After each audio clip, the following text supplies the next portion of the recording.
અને ભગવાનનું નામ સ્મરણ કરવાનું છે. સૂર્ય કહે છે કે શોકાદન ઋષિઓ ફરી આપણે સત્યનારાયણ દેવની વ્રત કરવાનો બીજો ઇતિહાસ કહું છું તે તમે સાંભળો. પૂર્વે ઉલ્કામુખી નામનો રાજા પૃથ્વીનું પાલન કરતો હતો. એ જીતેન્દ્રિય સત્યવાદી કે દર દિવસે મંદિરમાં દર્શને જઈ બ્રાહ્મણને ઘણું દ્રવ્ય આપી સંતોષ પામતો હતો. તે ઉલ્કામુખી રાજાની પત્ની સાથે ઘણી સારી સ્વભાવવાળી કમળમાં મુખ અને સુંદર સતી હતી. તે પોતાના સ્વામી સાથે ભદ્રશિલા નામે નદીના તીરે સત્યદેવનું પૂજન કરતી હતી.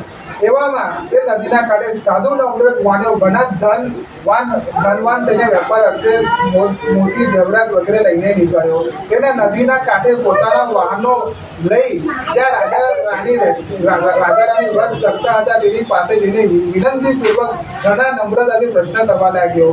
સાધુ વાણિયો પૂછે છે, હે મહારાજ, આપ ઘણા જ ભક્તિની સાથે એક ચીજ થઈને આ વખતે શું કરી રહ્યા છો? એ મને કહો, એ હું સાંભળવા ઈચ્છું છું. આ પ્રકારે સાધુ વાણિયાએ વેપારીનું વચન સાંભળી રાજા ઉલ્કામુખી કહે છે, એ સાધુ વેપારી શ્રી મહાવિષ્ણુ સત્યદેવ કે જેનો મહિમાનો કોઈ પાર ના આવે તેવા તેજસ્વી છે, તેનો પુત્ર તથા ધન ધાન્ય સંપત્તિ મળે તે હેતુથી મારા સગાવાળા એ પુત્રો સાથે વ્રતનું પૂજન કરું છું. એવું